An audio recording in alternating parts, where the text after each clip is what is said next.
Maju terus Prabowo, habisi para koruptor.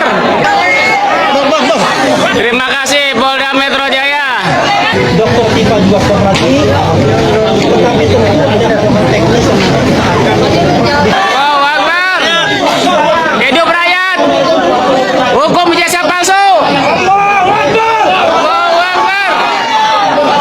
Hidup.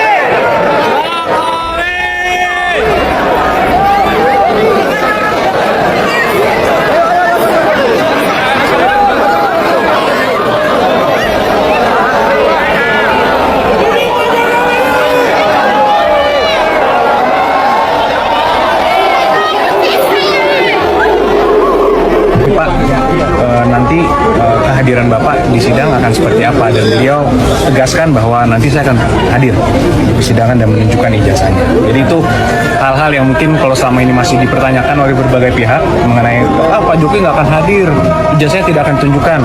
Itu tidak benar, dan kami tegaskan Pak Jokowi akan hadir nanti di persidangan dan menunjukkan ijazahnya. Semua dari SD, walaupun yang dipersoalkan yang UGM mungkin, tapi yang sebelum-sebelumnya Pak Jokowi juga berkenan untuk menunjukkan.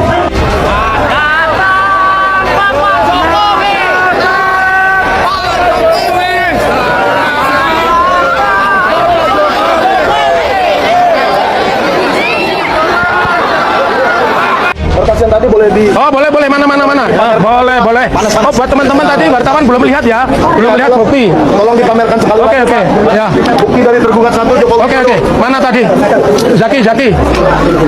Nah, ayo, Mas Andika.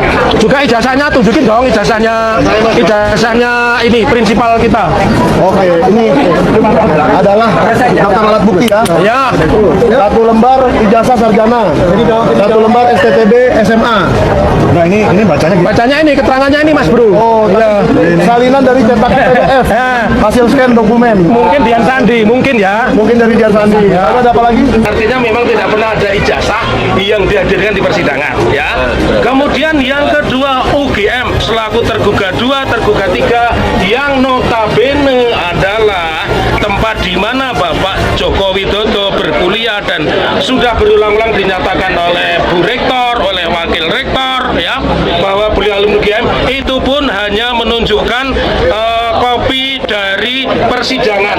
Jadi tidak ada kopi ijazah pun tidak ada. Terkait dengan adanya penyerahan atas ijazah asli atas nama Pak Jokowi kepada Polda Metro Jaya, ini bukan semata-mata karena surat perintah dari penyidik, tetapi disertai pula adanya izin dari Ketua Pengadilan Negeri Surakarta. Bahwa ijazah yang dimiliki oleh Jokowi itu adalah ijazah palsu, dan kemudian skripsi yang juga dikatakan itu adalah skripsinya Jokowi itu juga yang tidak memenuhi syarat di dalam proses akademik. Mengapa? Karena Anda tahu ya, kalau namanya Anda menulis skripsi itu harus ada lembar pengesahan ya. Roy Suryo mengatakan bahwa coba Anda lihat ya, itu halaman pertama itu bagus, pakai huruf-huruf yang bagus, Times New Roman. Tapi Anda lihat ya, di dalam halaman berikutnya, loh kok pakai mesin tik, kemudian ditambahkan lagi. Coba kita lihat halaman pengesahannya, loh kok yang tanda tangan cuma 1, loh kok nama pembimbingnya beda dengan nama pembimbing yang disebut-sebut oleh Jokowi dalam berbagai kesempatan gitu kan, yang kemudian ditambahkan oleh Dr. Tifa, loh orang ini kan pada saat itu masih berusia 36 tahun, belum cukup kepangkatan akademisnya itu untuk kemudian menjadi pembimbing skripsi. Macam-macam yang mereka kemukakan ya, termasuk juga misalnya ada yang kemudian melakukan suatu analisis melalui AI dan juga melalui apa yang disebut dengan analisis melalui komputer ya. Ternyata misalnya skripsi yang dikatakan ditulis oleh Jokowi itu baru ditulis pada 2018 dan kemudian baru dimasukkan menjadi bagian dari daftar elektronik ya, tesis dan juga disertasi di UGM pada 2019 ya, dan kemudian editan terakhir itu baru dilakukan pada kalau nggak salah 16 April 2025. Dan kalau memang dia punya skripsi asli, orang-orang juga mempertanyakan, mana, tunjukkan kepada kami benar itu skripsi asli atau bukan.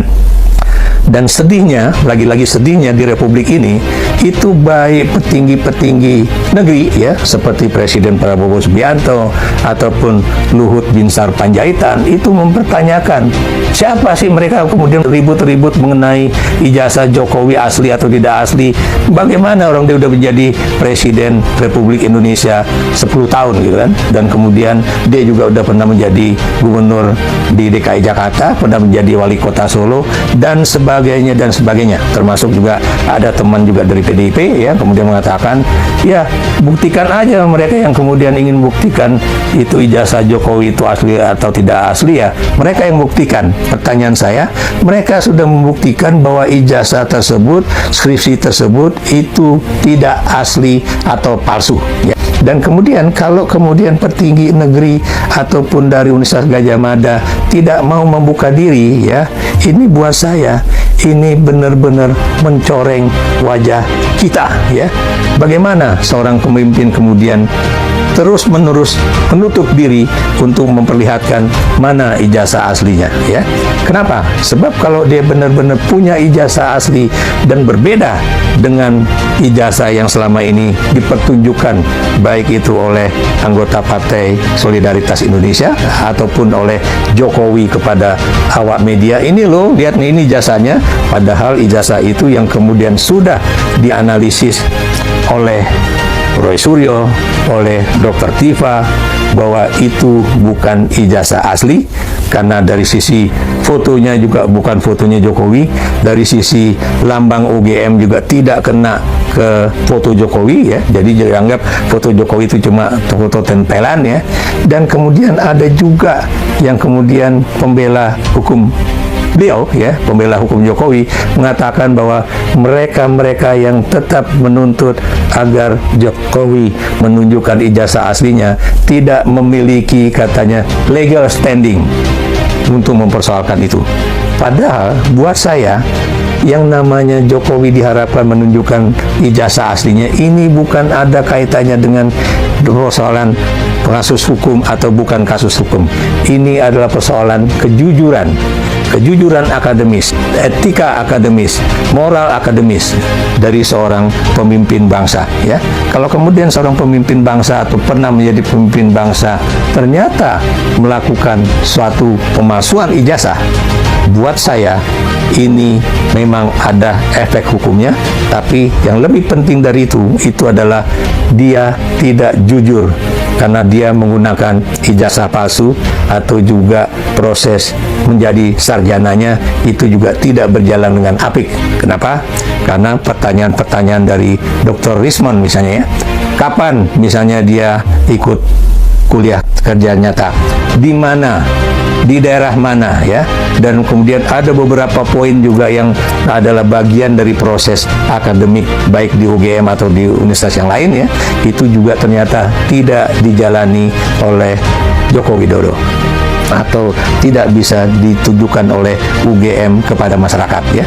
Dan sekarang kita juga tahu ya, baik itu mantan petinggi UGM dengan petinggi UGM sekarang, dengan juga berbagai alumni atau juga anggota dari Kagama ya. Kagama itu adalah keluarga Gadjah Mada ya, Universitas Gadjah Mada. Dan buat saya Kagama itulah suatu organisasi anggota alumni dari Universitas Gadjah Mada yang sangat solid biasanya. Tapi dalam kasus ini rupanya mereka juga ada yang masih mengatakan ijazah Jokowi itu asli, tapi tidak sedikit pula yang mengatakan bahwa Jokowi tidak punya ijazah asli. Sejauh gimana untuk hasil pemeriksaan hari ini, Pak? Ya, tadi pemeriksaan oleh penyidik ada 45 pertanyaan, yang 35 sudah pertanyaan yang lalu tapi di review kembali, dan yang baru 10 pertanyaan, dan semuanya saya jawab sesuai dengan yang saya tahu yang terjadi. tadi apa adanya. Boleh disebut apa saja pertanyaan yang baru itu? Yang baru tadi mengenai Mas Dian Sandi, apakah kenal, kapan pernah bertemu, apakah saya yang meminta untuk memposting ijazah saya. Semuanya saya jawab bahwa saya bertemu di rumah saat Mas Dian Sandi silaturahmi dan meminta maaf karena telah memposting ijazah S1 saya. Dan juga yang kedua, saya juga tidak memerintahkan untuk posting ijazah itu di media sosial. Saya jawab apa adanya. Kemudian juga yang kedua mengenai Pak Insinyur Kasmujo, saya sampaikan bahwa beliau itu adalah dosen pembimbing saya, dan memang dosen pembimbing saya. Tapi untuk dosen pembimbing skripsi memang bukan Pak Kasmujo, tapi Profesor Dr. Insinyur Ahmad Sumitro. Ini untuk lebih perjelas saja.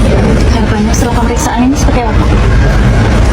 Ya, proses hukum kita hormati dan terus akan kita ikuti.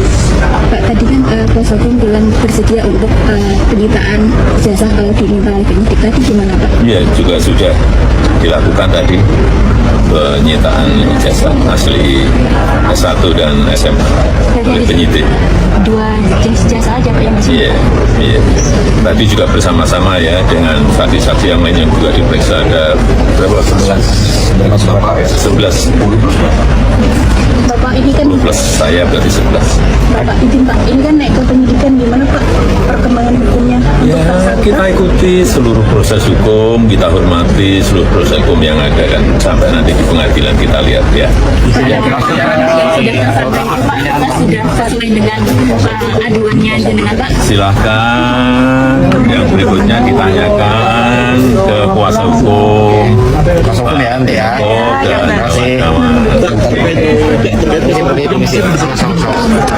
Permisi.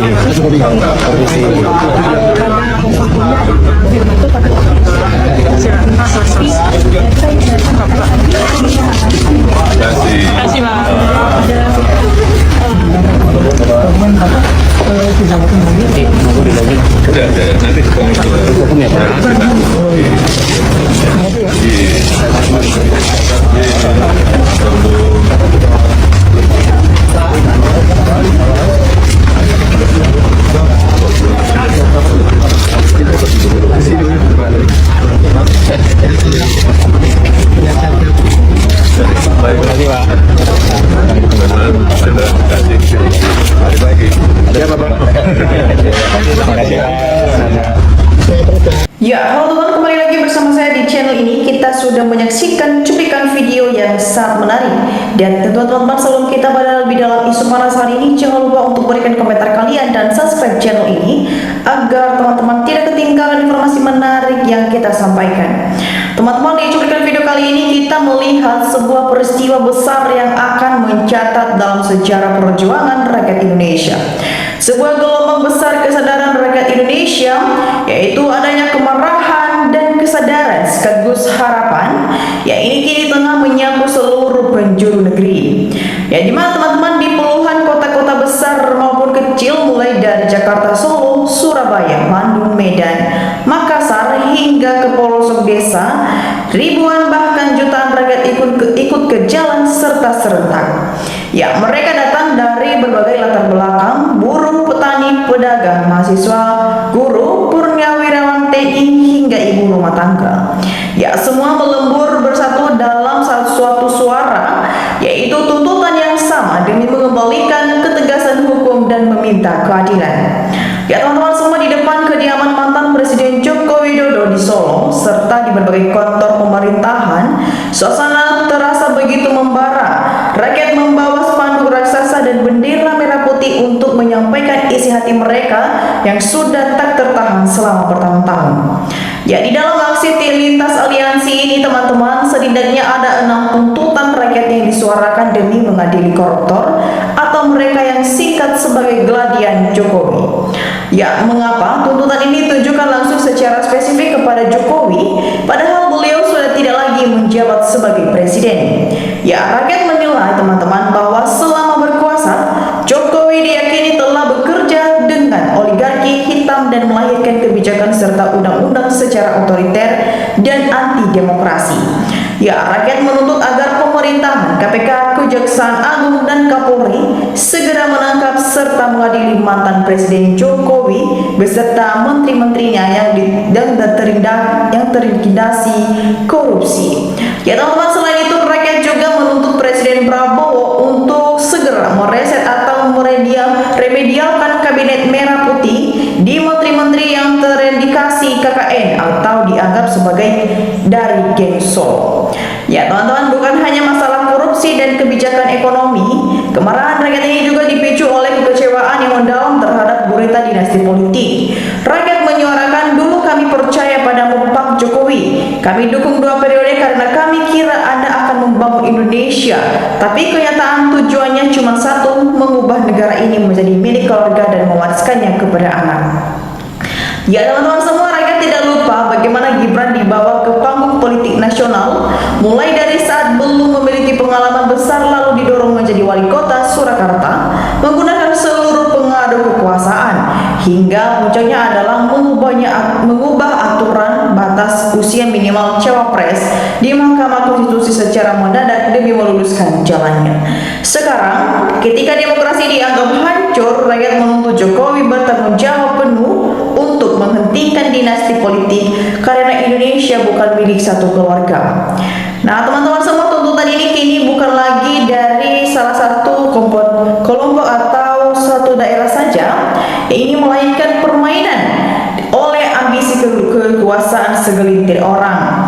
Nah teman-teman semua, bagaimana tanggapan kalian melihat fenomena gelombang aksi dan tuntutan rakyat yang begitu masif ini? Silakan teman-teman berkomentar secara sehat di channel ini, dan jangan lupa untuk bagikan channel ini ke teman-teman kita yang lain agar banyak yang melek akan politik. Di sini juga teman-teman, kita mulai di kolom komentar di bawah, ada banyak komentar-komentar dari netizen, dan mari kita lihat bersama teman-teman bagaimana perkembangannya. Kita mulai di sini disampaikan oleh teman kita Suwito, Jokowi dan termul di demo terus sampai titik darah penghabisan. Teman-teman, kita lanjut. Homilas Siti memberikan tanggapannya, adili Jokowi, ditnya sangat sadis, tangkap.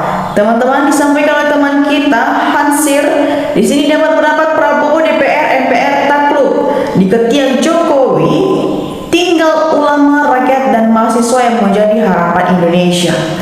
Ya teman-teman, kita lanjut. Yaya Rokayah memberikan tanggapannya, bukan saja Jokowi yang harus diadili, para termulnya juga harus ikut diadili karena pendukung kejahatan banyak di medsos para termul dan rekam jejak tidak akan hilang. Ya teman-teman, kita lanjut. Di sini juga teman kita Ibrahim Minsi memberikan tanggapannya, gimana perasaan Jokowi kalau memang merasa korupsi, mending kembalikan saja kepada pemerintah biar nyaman, kasihan anak cucunya. Bagaimana kalau Pak Jokowi sudah tidak, keluarganya mau jadi apa? Pasti dituntut rakyat terus-menerus dihujat dan dihujat. Ya teman-teman, kita lanjut. Di sini juga teman kita Para Teguh di sini ada berpendapat, mantap, hanya mahasiswa yang mampu menegakkan keadilan, kami masyarakat sepil mendukung. Teman-teman, Red Minot memberikan tanggapan, Jokowi itu cuma dijemput paksa, bukan untuk mendapat keadilan kayak rakyat. Biasanya Jokowi Widodo cuma ditahan, bukan dipenjara. Gimana layaknya rakyat jelata? Teman-teman, kita lanjut. Di sini juga teman kita Muhammad memberikan tanggapannya, selama masih menggandeng Gibran dan membiarkan Jokowi berkeliaran kemana-mana, rasanya berat bagi Prabowo untuk bisa bertahan walau hanya 1 periode. Jika Prabowo ingin bertahan periode, kuncinya gampang, adili Jokowi dan mengusulkan Gibran. Ya teman-teman, kita lanjut. Di sini juga teman kita Sukadi memberikan tanggapannya, kalau aparat penegak hukum tidak ereni tangkap yang dikhawatirkan nanti rakyat mendemo bertindak bisa lebih berbahaya. Teman-teman, Adie selalu memberikan tanggapan, negara jangan kalah sama keluarga geng Solo, adili segera, adili keluarga Jokowi dan para termul supaya negara aman, tentram. Teman-teman, kita lanjut. Abdurrahman memberikan tanggapannya di sini, coba lihat rakyat Prabowo, kamu juga demikian nanti kalau tidak mau merubah sikapmu untuk memihak kepada rakyat, bukan memihak kepada oligarki. Ya teman-teman, kita lanjut. Di sini juga teman kita Dipias Mawah di sini dapat pendapat, kecil negara Republik Indonesia ini, syarat menjadi presidennya pemerintahan negara Republik Indonesia ini harus memberikan bantuan emas 1 kilo per kakak per bulan kepada seluruh rakyat kecil negara Indonesia ini. Jika tidak seperti ini caranya, maka tidak boleh lagi menjadi presidennya. Siapa saja harus seperti ini caranya. Sampaikanlah pesan ini kepada seluruh para pejabat politik negara Republik Indonesia. Assalamualaikum. Ya teman-teman, kita lanjut. Di sini juga teman kita Suroyo memberikan tanggapannya. Setuju Jokowi ditangkap dan kronikornya diadili sesuai kekalahan, segera tangkap. Teman-teman, kita lanjut. Di sini juga teman kita Buyami memberikan tanggapannya gara-gara Jokowi urusan ijazah. Kasus korupsi menyebut nama Jokowi, masalah jadi negara makin gaduh terus. Ya teman-teman, kita lanjut. Di sini juga teman kita Pak Slamit memberikan tanggapannya. Jokowi memang manusia bermasalah, pembohong besar, rakyat ditipu oleh pencitraannya. Sita harta Jokowi kembalikan kepada negara, usut tuntas ijazah palsu itu. Nah teman-teman, bagaimana tanggapan kalian mengenai isu polemik ini dan tanggapan teman-teman kita? Jangan lupa teman-teman untuk berikan opini cerdas kalian di kolom komentar di bawah. Dan demikian saja untuk cuplikan